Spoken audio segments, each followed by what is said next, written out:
Hi everyone. Today we're going to be talking about the anatomy of a robot. When you hear the word robot, you might immediately think of something like a humanoid robot or a robot vacuum or maybe a robot from a movie. But robots can actually look very different from each other. A robot vacuum, a self-driving car, and a Mars rover don't look anything alike, but they all have some of the same fundamental components.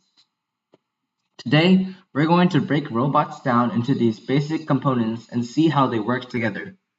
We're going to focus on four major parts: the controller, sensors, actuators, and the power source. Then we'll connect all four of those parts through something called the sense, think, act cycle.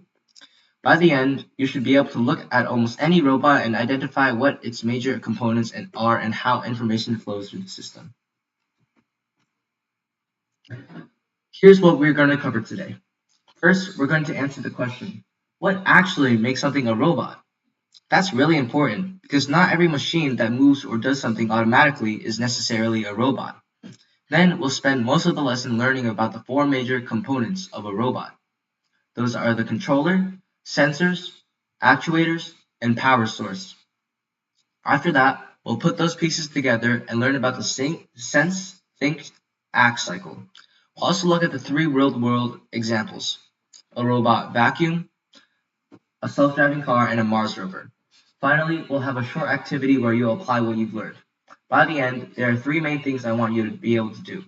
First, identify the four major components. Second, explain how information travels from sensors to the controller and then to actuators. And third, use that knowledge to understand how real robots operate. These objectives are directly reflected in the presentation's agenda and learning goals. Let's start with probably the most basic question of the entire lesson. What is a robot? It might seem like an obvious question, but once you start thinking about it, it's actually pretty difficult to define. For example, is a washing machine a robot? Is a calculator a robot? Is an automatic door a robot? What about a remote control car? There isn't always a complete obvious answer. So we're going to look at some characteristics that help us distinguish a robot from a normal machine. The presentation defines a robot as an autonomous or semi-autonomous system that senses its environment, processes information to make decisions, and performs physical actions in the real world. There are three important ideas in that definition. The first is a physical body. A robot needs something physical that can interact with the world around it. The second is programmability. A robot needs some sort of code or rules that determines how it behaves. And the third is autonomy. This means that the robot can perform tasks without needing a human to continuously tell it exactly what to do. For example, if I control a robot with a joystick every single second, I'm making most of the decisions for it. But if I program a robot to detect an obstacle, decide what to do, and move around the obstacle on its own, then the robot is acting autonomously. And that's an important distinction. Just because something has a motor or wires doesn't automatically make it a robot. A motorized toy car has a motor, but it doesn't necessarily mean it's autonomous. The important part is the robot's ability to perceive information and respond to it. The presentation specifically identifies physical interaction, programmability, and autonomy as the three core characteristics. Let's compare three different types of machines. First, we have a manual tool, like an electric drill. The drill can spin because it has a motor, but it doesn't really know what's happening around it. A person has to sense the environment and make the decision. Next, we have something like a toaster. The toaster is more automated. You can put bread inside, press the button, and the toaster will perform a predetermined sequence. Finally, we have something like a robot vacuum. A robot vacuum can use optical sensors, LiDAR, and wheel encoders. It can process that information using a computer and software.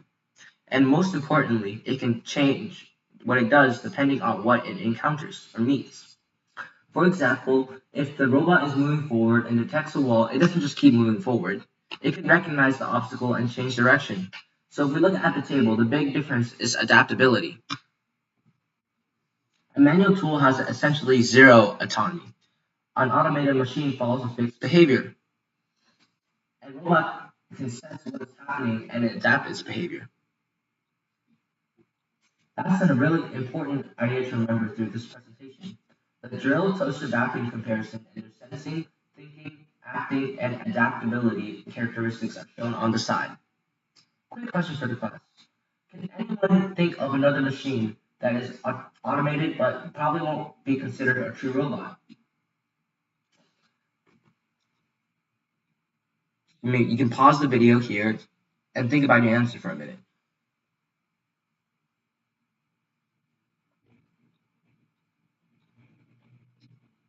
Okay.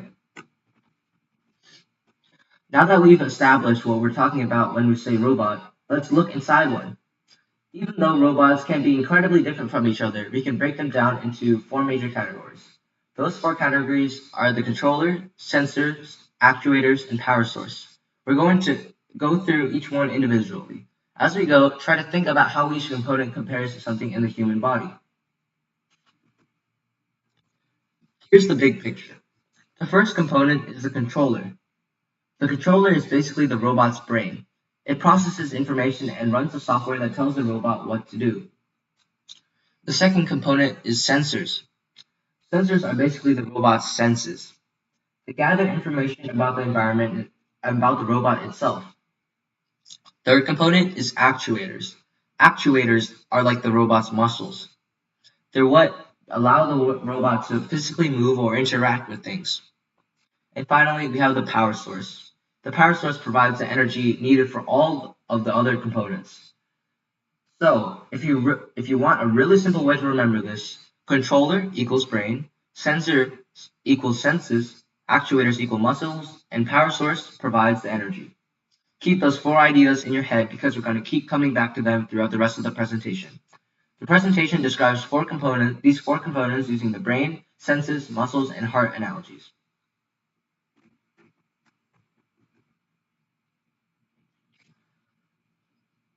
Let's start with the controller.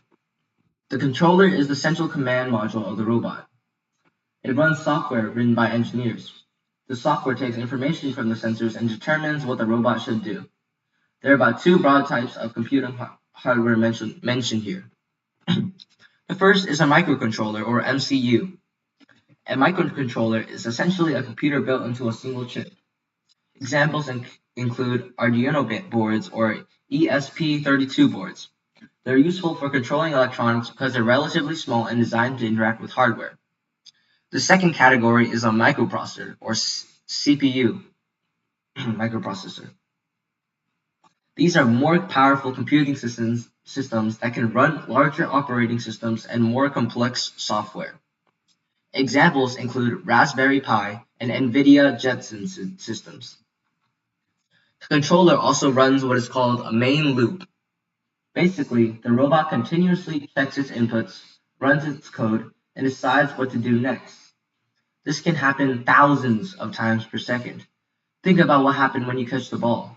Your eyes see the ball, your brain processes where the ball is going, then your brain tells your muscles to move your arm.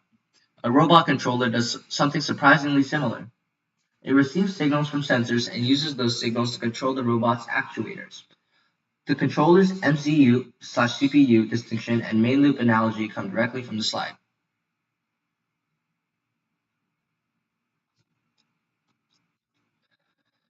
Here's some examples of actual controllers. If you work with First Tech Challenge, you may recognize the REV Control Hub and Expansion Hub. These are designed specifically for robots and can run the software that controls an FTC robot. Arduino boards are a very common example. Arduino is popular because it's relatively accessible and can be used for many different electronic projects. Then we have Lego controllers such as Spike Prime and EV3 hubs. These are designed to make robotics more accessible for students in educational environments. And finally, we have computers like Raspberry Pi and NVIDIA Jetson. These are more powerful and can be useful for things like computer vision, artificial intelligence, and autonomous navigation. So here's something interesting. All of these devices can serve as the brain of a robot, even though their capabilities are very different. The controller you choose depends on what you want your robot to do. A simple robot might only need a microcontroller. A robot that needs to process camera images or run an AI model may need something much more powerful. Now let's move on to our sensors. Sensors allow a robot to collect information about the world.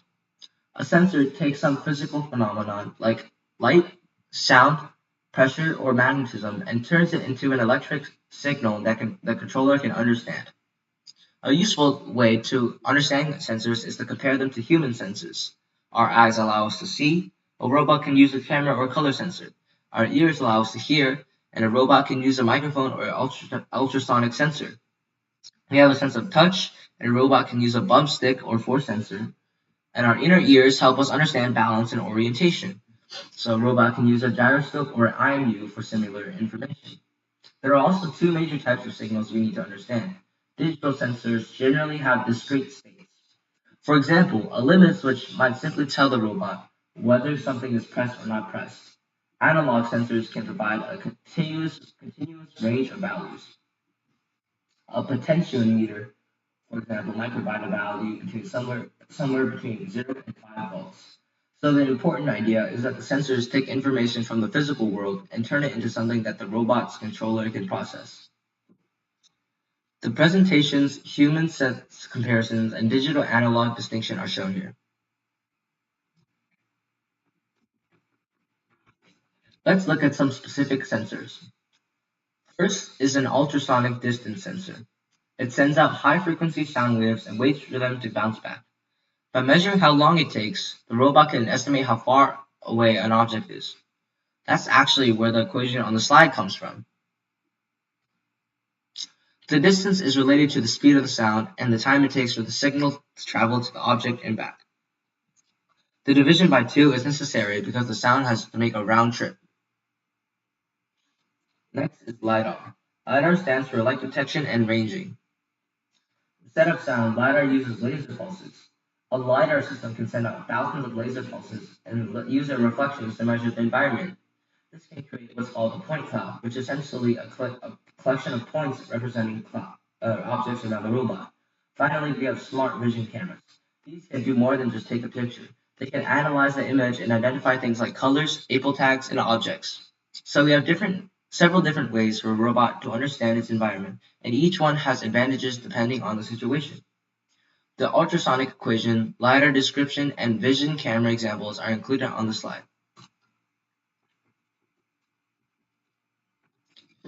Let's take a closer look at LiDAR. One advantage of LiDAR is that it can measure a much larger area than a single distance sensor. A spinning LiDAR scanner can measure in many directions, potentially giving a robot a 360-degree view of its surroundings. This can be used something called a SLAM. SLAM stands for simultaneous localization and mapping. Localization and mapping. That's a pretty complicated name, but the basic idea is simple. The robot is trying to do two things at the same time. It's trying to build a map of its environment while also figuring out where it is inside that map. Imagine walking around a building you've never been in before. As you walk, you're building a mental map of where things are while also figuring out where you are. Robot can do something similar using sensors and software. LiDAR can also help with obstacle avoidance, especially in situations where cameras might have difficulty. And in robotics competitions, accurate sensing can help a robot determine its location on a field. So LiDAR isn't just about measuring the distance, it's about helping a robot understand the structure of its movement. The slide specifically identifies 360 measurement, SLAM, obstacle avoidance, and precision target.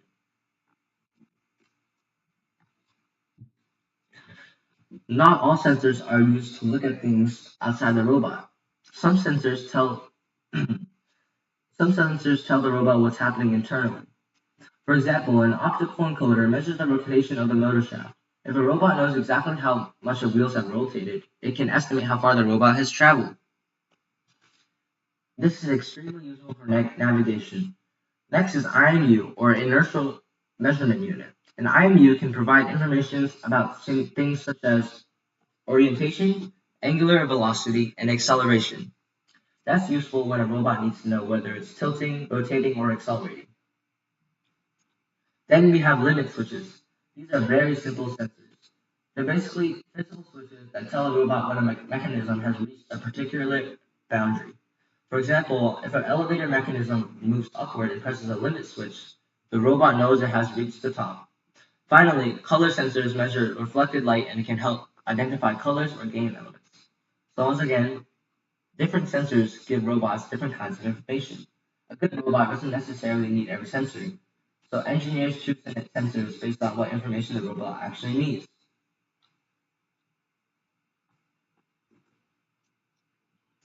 Now we've talked about the brain and the senses. Next are the muscles. Actuators. An actuator is an output device that converts electric signals or fluid power into controlled physical energy. In simpler terms, an actuator is what allows the robot to actually do something. For example, motors can rotate wheels, other mechanisms can move in a straight line, and some outputs aren't mechanical at all. Lights, speakers, and displays can also be considered outputs controlled by a robot. There are three main types of action shown here. Rotary motion is rotation, like a motor spinning a wheel. Linear movement motion is movement in a straight line, like a piston pushing something. And non-mechanical actions, such as include things like turning on a light or displaying information on a screen. So sensors bring information into a robot. Actuators allow the robot to send send an action back into the physical world. Slides actuator dem- There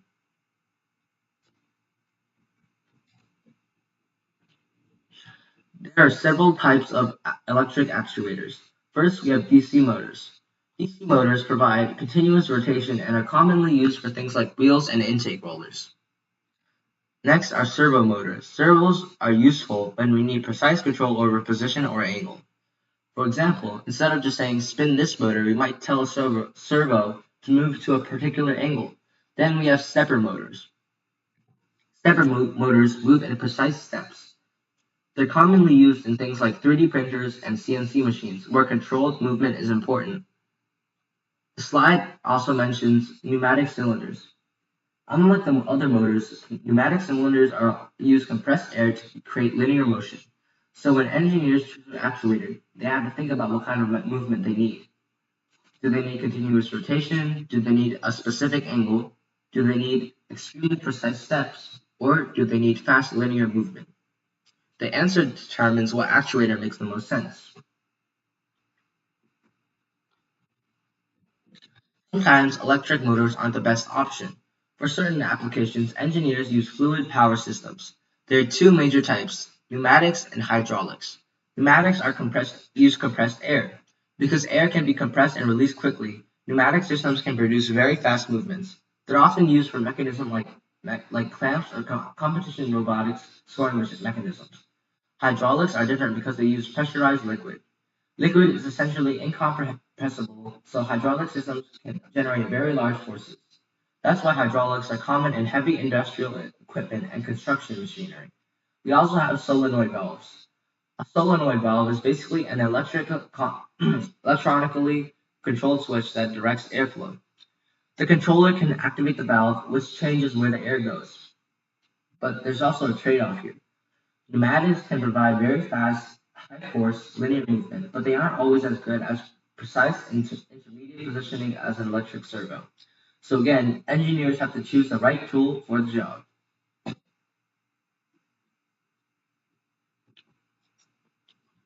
Now let's talk about end effectors.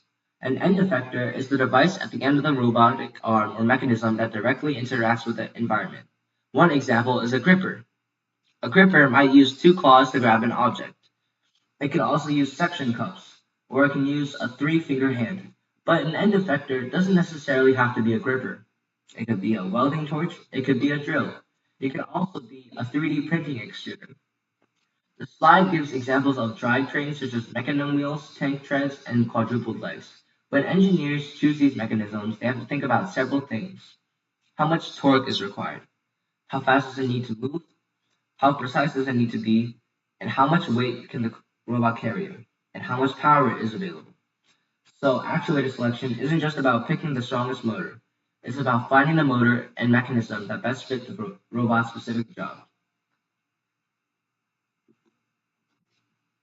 Now we've reached our fourth major component, the power source. This is what gives the robot the energy it needs to operate.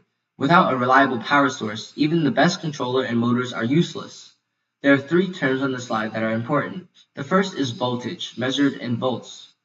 Voltage can be thought of as the electrical pressure that pushes current through a circuit. Second is current, measured in amperes. Current describes how much electrical flow is taking place. And the third is capacity, measured here in milliamp hours or mAh. Capacity gives us an idea of how much how much charge a battery can store. One important thing to understand is that different parts of the robot may have very different electrical requirements. Our controller might need a stable, relatively low charge. The motors, on the other hand, can draw much larger amounts of current, especially when they're starting or under heavy load. That's why power systems need to be designed carefully. The voltage, current, capacity, and logic versus motor distinction are given on the slide. There are several different power technologies used in robotics. First is LiPo, or lithium polymer batteries. These have high energy density, are relatively lightweight, and can provide very high discharge currents. That's one reason they're common in competition robots and drones. Next are NIMH, or nickel metal hydride batteries. These are also rechargeable and known for being fairly robust. They're commonly used in educational robotics. Finally, we have things like solar panels and fuel cells. These can be useful for systems that need to operate for long periods of time, such as certain outdoor robotics or satellites. The next important idea is that isn't one battery life that's perfect for every robot. Engineers have to consider weight, capacity, voltage, current requirements, operating time, and safety.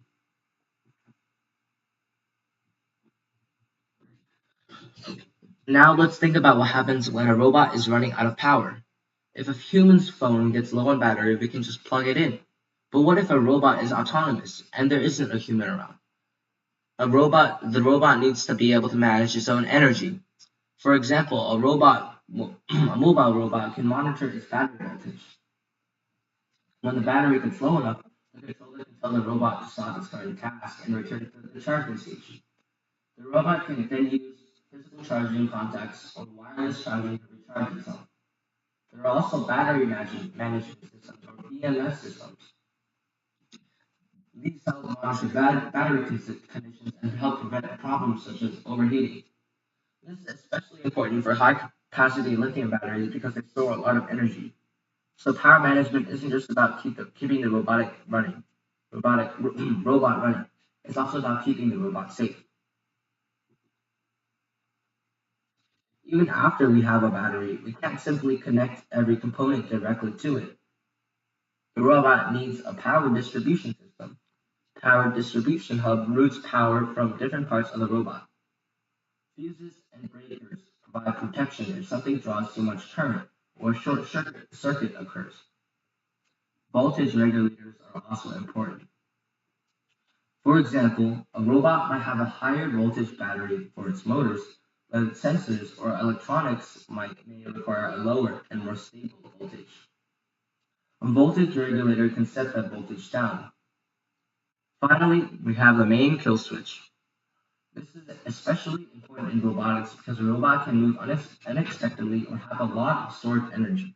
If something goes wrong, being able to physically shut down a robot quickly can prevent injuries or damage. So, power design has two goals. Make sure the robot gets the energy it needs, and make sure that the energy is delivered safely.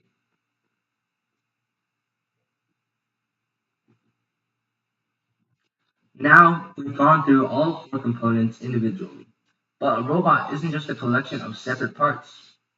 The controller, sensors, actuators, and power source have to work together. So now we're going to look at the process that connects all of them. That process is the think act cycle.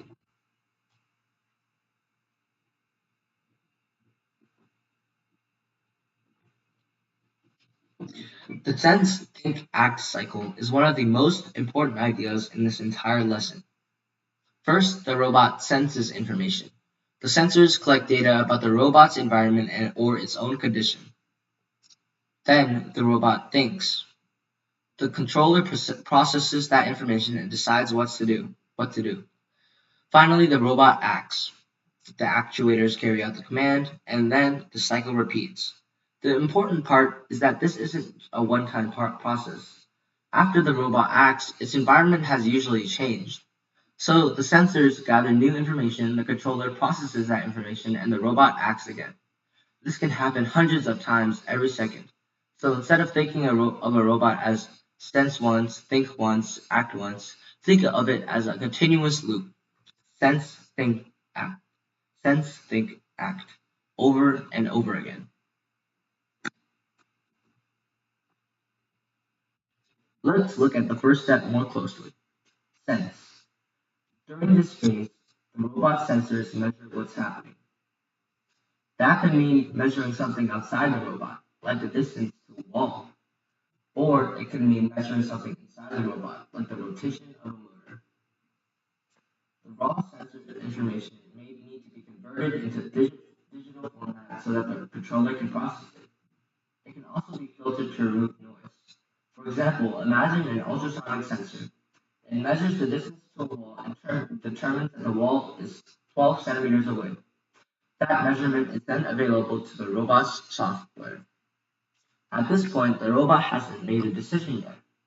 It's simply gathering information. This is an important distinction. Sensors don't necessarily decide what to do. They provide the information that allows the controller to make a decision.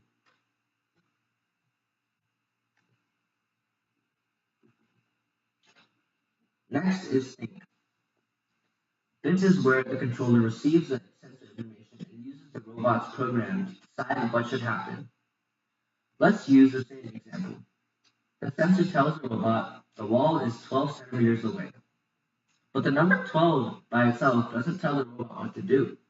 The program has to interpret that information. For a robot, for example, the robot could have a rule that says, if the distance is less than 15 centimeters, stop and turn right. The controller compares 12 to 15.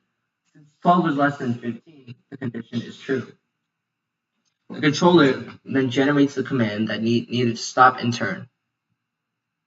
Robots can also use more. This is a simple example of decision making using an if statement. Robots can also use more complicated mathematics. For example, they might calculate velocity errors or determine the correct direction to travel. Eventually, those calculations are converted into signals that control the motors. So, the think phase is where raw information becomes a decision. The presentation uses a 12 centimeter versus 15 centimeter sync threshold as an example and discusses conditional statement, graph logic, and PWM output.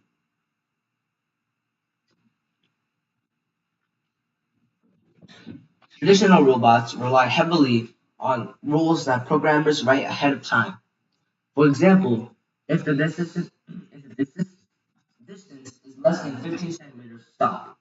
If the battery is low, return to the charging station. If the sensors detect a certain color, perform a certain action. But modern robots can use artificial intelligence and machine learning to make more complicated decisions. One example is a neural network. A neural network is a computer model inspired by the way connections in the human brain work. Computer vision is another important application. Instead of simply knowing that a camera sees a bunch of pixels, the robot can analyze those pixels and recognize objects. Path planning is another example. A robot may have planned a route, but if an unexpected obstacle appears, an AI system can help determine a new path. So there's a shift in programming every possible situation manually towards systems that can learn patterns from large amounts of data. That's one of the major ways robotics has is becoming becoming more advanced. The present,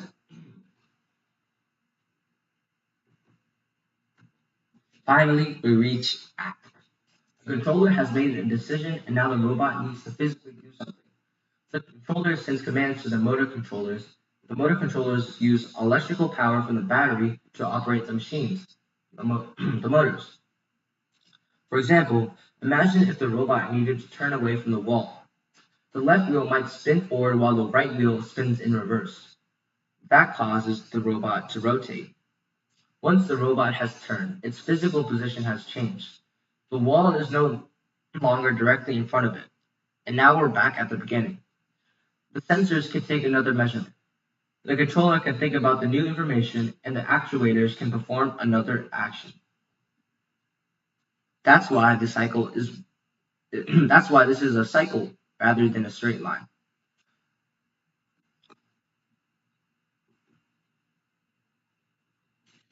Now we can introduce an important distinction in robots: open loop versus closed loop control. An open loop system performs an action without checking whether the desired result actually happened. For example, imagine I tell a robot, spin your wheels forward for 3 seconds.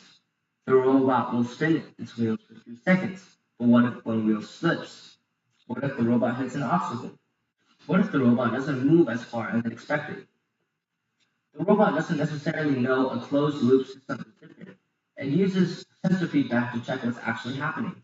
For example, suppose I tell the robot, drive exactly 1 meter. The robot can use wheel encoders to measure how far its wheels actually rotate. If it starts drifting or one wheel moves differently from the other, the controller can adjust the motors. So the robot is constantly comparing what it wants to happen with what's actually happening. That's why closed loop control is so useful. It allows the robot to correct its own errors instead of blindly following a command. Quick question. Which system do you think would be better for driving a robot a precise distance? Open loop or a closed loop? I'll give you some time to pause and come back and answer the question.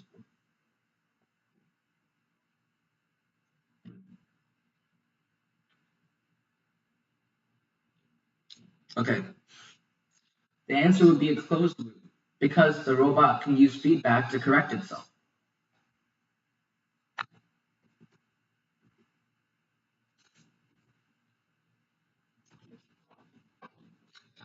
Now let's look at a very different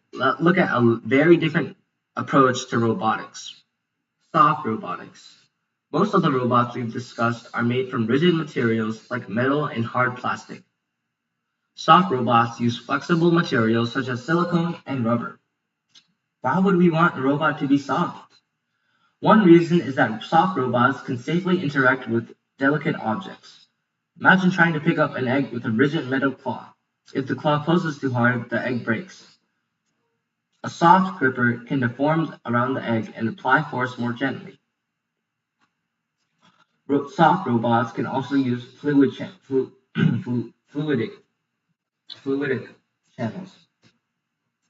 Air pressure can inflate parts of the robot and cause them to curl up or grip objects. Another benefit is human interaction. A rigid robot can potentially cause significant force if it accidentally contacts a person. Flexible robot can be designed to interact more safely. So, soft robotics is an example of engineers taking inspiration from nature and designing robots that aren't necessarily built like traditional machines.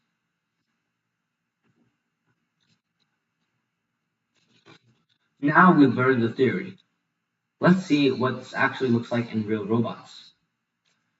We're going to break down three very different machines. First, an autonomous vacuum. Second, a self-driving car. And third, a NASA Mars rover. As we go through them, I want you to see if you can identify the same four components we've been discussing.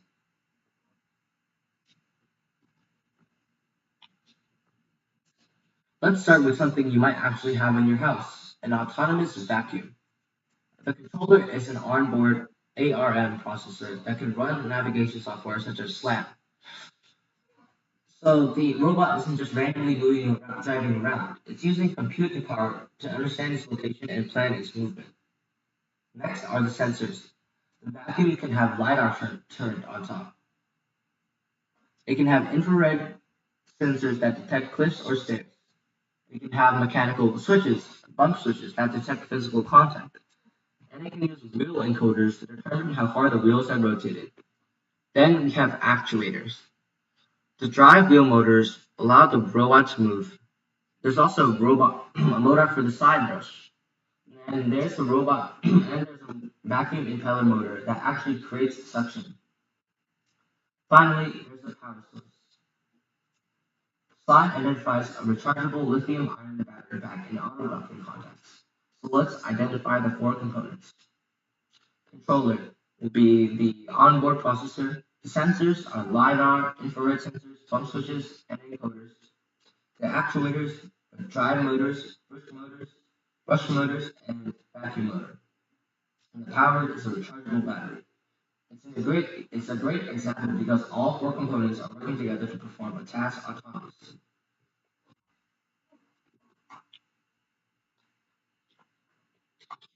Now let's scale things up dramatically. A self-driving car uses the same basic four categories, but built everything is much more complicated. The controller can be a powerful AI computer system. The car has to process huge amounts of information in real time. Sensors can include high-resolution camera, radar, LiDAR, ultrasonic sensors, GPS, and IMU. Why does it need so many different sensors? Because each sensor has different strengths. Cameras can provide detailed visual information. Radar can help detect objects and their movement. LiDAR can provide accurate distance information.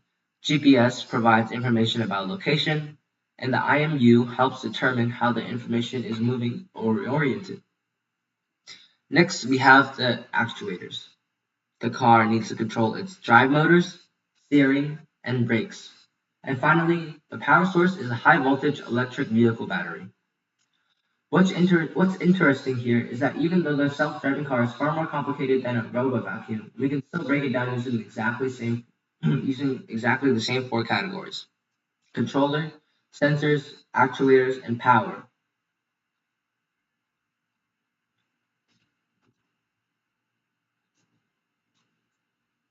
Finally, let's look at the Mars rover. This is probably one of the most extreme examples of robotics. The controller is a radiation-hardened computer designed to operate in the environment of space. The rover has a huge variety of sensors. These include stereo cameras, a laser spectrometer, weather sensors, and obstacle cameras. Its actuators include six-wheel motors for its robotic arm, and a rock drilling mechanism. And the power system is especially interesting. The rover uses multi-mission radioisotope thermoelectric generator or MMRG. This is very different from the rechargeable batteries we talked about earlier. The rover needs to operate extremely far away from Earth in a very harsh environment. Despite all that complexity, we can still identify the same four categories. The computer is a controller. The motors, the cameras, and the scientific instruments are the sensors.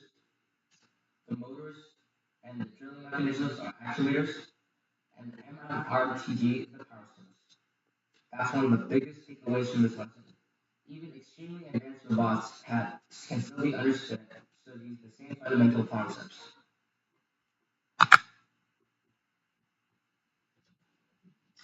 Before we finish, we need to talk about something that's just as important as making a robot work, making sure it's safe.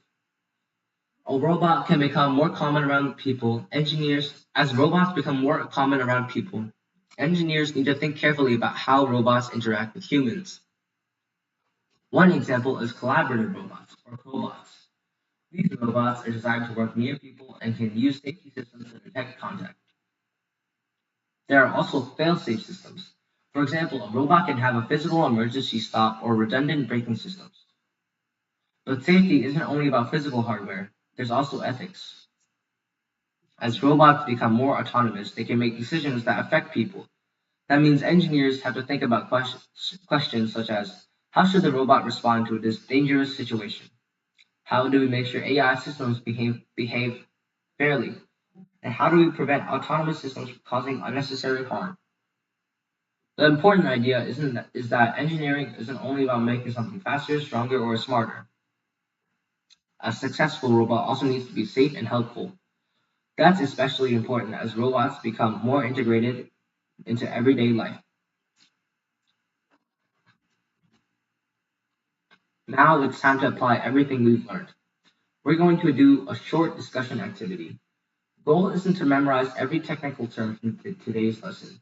Instead, I want you to use the four major components and sense, think, act cycle to think like a robotics engineer. The presentation describes the section.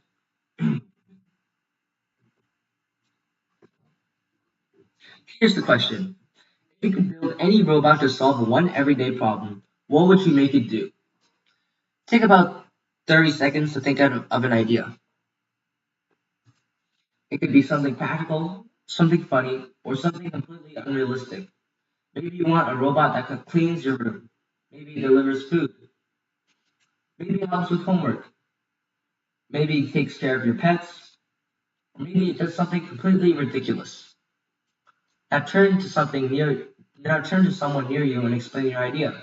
But there's a catch. Don't just tell them what your robot does. Try to identify the first four major components. First, what is the robot's controller? So what's acting as its brain? Second, what sensor does it need? What information would the robot need to collect? Third, what actuators does it need? So how would the robot physically perform its task? And finally, what would power it? Think about what kind of energy source that would make sense. Now let's add the sense think act cycle. What would your robot need? What would your robot sense and how would you think it or decide based on that information? What would it do as a result? For example, imagine someone creates a robot that delivers drinks.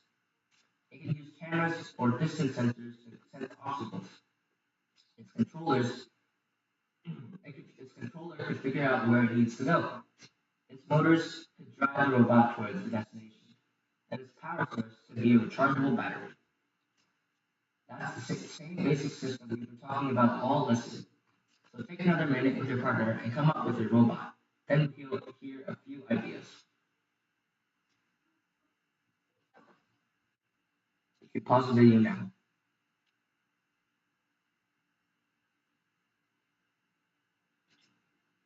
Okay, let's hear a few. What did your robot do? What sensors did it use? What did it use as its controller? What were its actuators? And what would power it?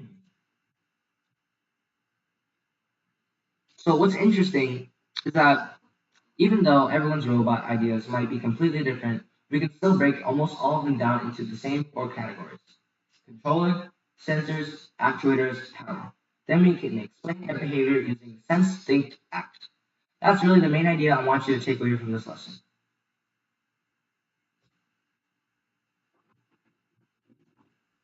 This slide contains some of the image sources used throughout the presentation. I'm going to move through these fairly quickly. Some additional sources from the presentation. Here's some more of the sources used for the images. These are the remaining image sources. And that brings us to the end of the presentation. The final slides are image source reference slides that are used for instructional content only. So, if you remember only a few things from today's lesson, remember these. A robot needs to be able to interact with the physical world, use programming to make decisions, and have some level of autonomy. The four major components are the controller, which is the brain, sensors, which are the senses, actuators, the muscles, power source, which is the energy. All of these work together through the sense, think, act cycle. The robot senses what's happening, thinks about that information, acts on its decision, and then senses again. We can see that some same basic process in something as simple as a robot vacuum and something as advanced as a Mars rover. So the next time you see a robot, don't just think about what it looks like. Try to break it down. Ask it yourself. Was it its controller? What sensors does it have? What are its actuators? What powers it? And how does it sense, think, and act? Once you can answer those questions, you have a much better understanding of how that robot actually works. Thank you for listening, and that'll be it.